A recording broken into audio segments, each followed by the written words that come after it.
So ಇನ್ನು next story ನೋಡ್ತಾ ಹೋಗೋಣ. ಡಿಕೆ ಸರ್ಕಾರದಲ್ಲಿ ಸಂಪುಟ ವಿಸ್ತರಣೆಯ ಕಿಚ್ಚು ಆರ್ತಾ ಇಲ್ಲ.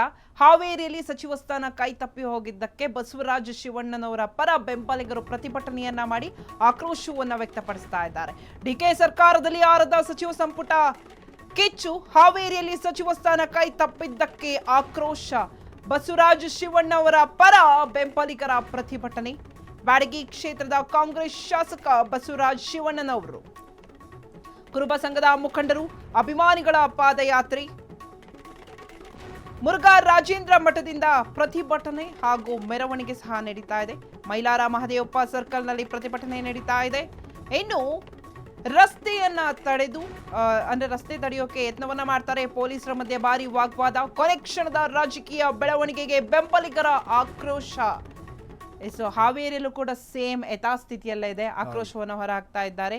ಅಂದ್ರೆ ಸಂಪುಟ ವಿಸ್ತರಣೆಯಲ್ಲಿ ಎಲ್ಲೂ ಪ್ರಭಾವಿ ಪ್ರಮುಖ ಹಾಗೆ ಹಿರಿಯ ಶಾಸಕರು ನಿರೀಕ್ಷೆಯಲ್ಲಿದ್ರು ಅನ್ಸುತ್ತಲ್ವಾ? ಬಸವರಾಜ್ ಶಿವಣ್ಣನವರು ಸಿದ್ದರಾಮಯ್ಯನವರು ಅವ್ರ ಪರವಾಗಿ ಬ್ಯಾಟ್ ಬೀಸಿದ್ರು ಅನ್ನುವಂಥದ್ದಿದೆ. ಬಸವರಾಜ ಶಿವಣ್ಣನವರವರಿಗೆ ಕೈ ತಪ್ಪಿರೋದಕ್ಕೆ ಅಂದ್ರೆ ಸಚಿವ ಸ್ಥಾನ ಕೈ ತಪ್ಪಿದ್ದು ಸಿದ್ದರಾಮಯ್ಯನವರ ಅಸಮಾಧಾನಕ್ಕೂ ಕೂಡ ಕಾರಣ ಆಗಿದೆ ಅನ್ನುವಂಥ ಒಂದು ಮಾತಿದೆ. ಇದರ ನಡುವೆ ನೋಡಿ, ಕುರುಬ ಸಮುದಾಯದ ವೋಟ್ ಬ್ಯಾಂಕ್ ಅನ್ನ ಸಂಪೂರ್ಣವಾಗಿ ಕಾಂಗ್ರೆಸ್ನತ್ತ ಸೆಳೆಬೇಕು ಅನ್ನುವಂತಹ ಕಾರಣಕ್ಕೆ, ಕೈತಪ್ಪಿ ಹೋಗಬಾರ್ದು ಅನ್ನುವಂತಹ ಕಾರಣಕ್ಕೆ ಬಸವರಾಜ ಶಿವಣ್ಣನವರು ಕುರುಬ ಸಮುದಾಯದ ನಾಯಕರು ಅವರಿಗೆ ಸಚಿವ ಸ್ಥಾನವನ್ನು ಕಲ್ಪಿಸಿಕೊಡ್ಬೇಕು ಅನ್ನುವಂಥದ್ದು ಸಿದ್ದರಾಮಯ್ಯನವರ ಒಂದು ನಿರ್ಧಾರ ಆಗಿತ್ತು. ಹೌದು. ಬಟ್ ಎಲ್ಲೋ ಒಂದ್ ಕಡೆ ಬಸವರಾಜ ಶಿವಣ್ಣನವರವರಿಗೆ ಒಂದ್ ಕಡೆ ಸಚಿವ ಸ್ಥಾನ ಕೈತಪ್ಪಿ ಹೋಗಿದೆ ಅನ್ನುವಂಥದ್ದು ಸಿದ್ದರಾಮಯ್ಯನವರ ಅಸಮಾಧಾನ. ಮತ್ತು ಅವರು ಅದೇ ಕಾರಣಕ್ಕೆ ಸಚಿವರಾಗಿ ಪದಗ್ರಹಣ ಮಾಡುವಂತಹ ಸಂದರ್ಭದಲ್ಲಿ ಆ ಕಾರ್ಯಕ್ರಮದಲ್ಲಿ ಅವರು ಅದೇ ಕಾರಣ ಗೈರಾಗಿದ್ರು ಅನ್ನೋ ಮಾತಿದೆ. ಅದೇ ಹೇಳ್ತಿರಲ್ಲ, ಸಿದ್ದು ಅವರು ತುಂಬಾ ಗರಂ ಆಗಿದ್ರು, ಸಿಟ್ಟಾಗಿದ್ರು. ಎಲ್ಲೋ ಒಂದ್ ಕಡೆ ಅವರಿಗೆ ಅಸಮಾಧಾನವಾಗಿತ್ತು ಅನ್ಸುತ್ತೆ. ಎಲ್ಲೋ ಮಂತ್ರಿ 19 ಜನ ಮಂತ್ರಿ ನೋಡಿದಾಗ ಅವರ ಪಟ್ಟಿಯಲ್ಲಿ ಇರೋರು ಎಲ್ಲೋ ಒಂದು ಕೇವಲ ಒಂದಿಬ್ರು ಇರಬಹುದೇನೋ. ಈಗ ಕುರುಬ ಸಮುದಾಯದವರಿಗೆ ಕೊಟ್ಟಿರೋದು 3 ಸ್ಥಾನಗಳು, 3 ಮಂತ್ರಿ ಸ್ಥಾನ ಕೊಟ್ಟಿದ್ದಾರೆ.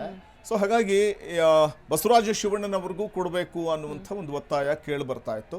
ಆದರೆ ಅವರಿಗೆ ಕೈ ತಪ್ಪಿದೆ ಸಚಿವ ಸ್ಥಾನ ಅನ್ನುವಂಥದ್ದು ಇಲ್ಲಿ ಒಂದಷ್ಟು ಅಸಮಾಧಾನಗಳನ್ನ ನಾವು ಕಾಣಬಹುದಾಗಿದೆ. ಅವರ ಬೆಂಬಲಿಗರು ಕೂಡ ಪ್ರತಿಭಟನೆ ಮಾಡ್ತಿದ್ದಾರೆ, ಆಕ್ರೋಶವನ್ನು ಹೊರಹಾಕ್ತಿದ್ದಾರೆ. ಕೊನೆ ಕ್ಷಣದಲ್ಲಿ ತಪ್ಪು ಹೋಗಿದೆ ಅಂತ. ಮೋಸ್ಟ್ಲಿ ಸಿದ್ದು ಒಂದು ಪಟ್ಟಿಯನ್ನ ಲಿಸ್ಟ್ ಮಾಡಿದ್ರೆ ಅವಾಗ ಇವರ ಹೆಸರಿತ್ತು ಅಂತ ಅನ್ಸುತ್ತೆ. ಮೇ ಬಿ ಎಲ್ಲೋ ತುಂಬಾ ನಿರೀಕ್ಷೆಯಲ್ಲಿ ಇದ್ರು. ಎಸ್. ಆಮೇಲೆ ಅವ್ರು ಕೊಟ್ಟಿದ್ದಂಥ ಲಿಸ್ಟು ಅದನ್ನ ಹೊರತುಪಡಿಸಿ ಹೈಕಮಾಂಡ್ ಒಂದು ಲಿಸ್ಟ್ ಅನ್ನು ರೆಡಿ ಮಾಡಿತ್ತು.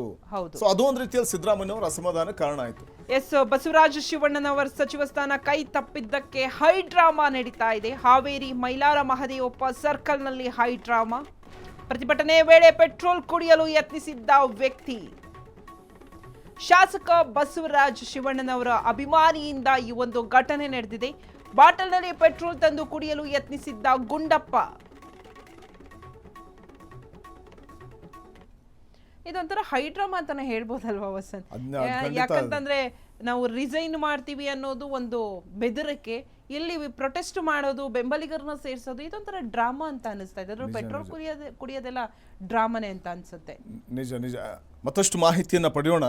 ಹಾವೇರಿಯಿಂದ ನಮ್ಮ ಪ್ರತಿನಿಧಿ ಬಸವರಾಜ್ ದೂರವಾಣಿ ಸಂಪರ್ಕದಲ್ಲಿದ್ದಾರೆ. ಬಸವರಾಜ್, ಡಿಕೆ ಸರ್ಕಾರದಲ್ಲಿ ಸಚಿವ ಸಂಪುಟದಲ್ಲಿ ಅದರಲ್ಲೂ ಅವಕಾಶ ಸಿಗಲಿಲ್ಲ ಅನ್ನುವಂಥದ್ದು ಬಸವರಾಜ ಶಿವಣ್ಣನವರಿಗೆ, ಇದು ಅವರ ಬೆಂಬಲಿಗರ ಅಸಮಾಧಾನಕ್ಕೆ ಯಾವ ರೀತಿ ಕಾರಣ ಆಗಿದೆ? ಅಲ್ಲಿ ಯಾರೋ ಪೆಟ್ರೋಲ್ ಕೂಡ ಹಿಡ್ಕೊಂಡು ಕುಡಿಯೋದಕ್ಕೂ ಹೋದಂತೆ ಯಾವ ರೀತಿ ಹೈಡ್ರಾಮಾ ಸೃಷ್ಟಿ ಮಾಡಿದಂತ ಪ್ರಸಂಗ ನಡೀತಲ್ಲಿ ಅಂತ? ವಸಂತ್, ಹಾವೇರಿ ಜಿಲ್ಲೆಯ ಬ್ಯಾಡಗಿ ತಾಲೂಕಿನ ಬಸವರಾಜ ಶಿವಣ್ಣ ಅವರು ಏನಿದ್ದಾರೆ, ಅವರು ಜಿಲ್ಲೆಯ ಒಂದು ಹಿರಿಯ ಶಾಸಕರು. ಹೌದು. ಈ ಹಿರಿಯ ಶಾಸಕರಿಗೆ ಏನು ಸಿದ್ದರಾಮಯ್ಯ ಸಿಎಂ ಆಗಿದ್ದಾಗನ ಒಂದು ಸಚಿವ ಸ್ಥಾನ ನೀಡಬೇಕು ಅಂತಾನೆ ಹೇಳಿ ಮೊದ್ಲಿಂದಾನು ಹೇಳ್ತಾ ಬರ್ತಾ ಇದ್ರು. ಆದ್ರೆ ಈಗ 2ನೇ ಪಟ್ಟಿಯಲ್ಲೂ ಸಹ ಸಚಿವ ಸ್ಥಾನದಿಂದ ಕೈ ಬಿಟ್ಟಿದ್ದ ಹಿನ್ನೆಲೆಯಲ್ಲಿ ಅವರ ಅಭಿಮಾನಿ ಬಳಗ ಏನಿದೆ ಇವತ್ತು ಹಾವೇರಿ ಜಿಲ್ಲೆಯಲ್ಲಿ ಬೃಹತ್ ಪ್ರತಿಭಟನೆಯನ್ನ ಹಮ್ಮಿಕೊಂಡಿರುವಂತದ್ದು.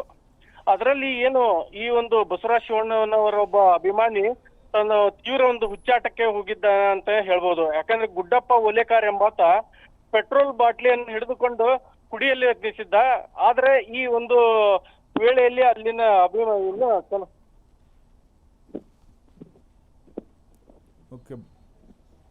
ಓಕೆ ಬಹುಶಃ ಸಂಪರ್ಕ ಸಾಧ್ಯವಾಗ್ತಿಲ್ಲ ಅಂತ ಅನ್ಸುತ್ತೆ. ಧನ್ಯವಾದ ಬಸವರಾಜ್ ತಮ್ಮೆಲ್ಲ ಮಾಹಿತಿಗಾಗಿ.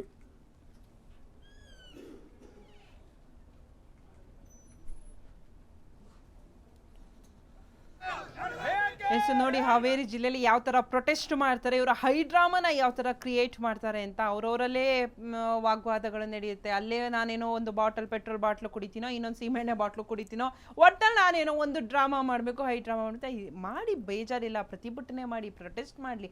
ಆದ್ರೆ ಇದನ್ನ ಯಾಕೆ ಮಾಡ್ತಾರೆ? ಪ್ರತಿಭಟನೆ ಮಾಡೋದು ಪ್ರತಿಯೊಬ್ಬರ ಹಕ್ಕು. ಸೊ ಅದನ್ನ ನ್ಯಾಯಯುತವಾಗಿ ಕೇಳುವಂಥದ್ದು ತಪ್ಪೇನಿಲ್ಲ. ಆದ್ರೆ ಈ ಪೆಟ್ರೋಲ್ ಕುಡಿತೀನಿ ಅನ್ನೋದು, ಪೆಟ್ರೋಲ್ ಮೈ ಮೇಲೆ ಸುರ್ಕೋತೀನಿ ಅನ್ನೋದು, ಹೈಡ್ರಾಮಾ ಕ್ರಿಯೇಟ್ ಮಾಡೋದು ಎಷ್ಟು ಮಟ್ಟಿಗೆ ಸರಿ ಅಂತ ಅವರೇ ಒಮ್ಮೆ ಪ್ರಶ್ನೆ ಮಾಡ್ಕೋಬೇಕತ್ತೆ. ಏನಾದರೂ ಹೆಚ್ಚು ಕಡಿಮೆ ಆದ್ರೆ ಅವ್ರನ್ನೇ ನಂಬಿರೋ ಕುಟುಂಬದ ಕತೆ ಏನು ಅಲ್ವಾ? ಹೌದು. ನೆಕ್ಸ್ಟ್ ಸ್ಟೋರಿ ಗಮನ ಹರಿಸೋಣ.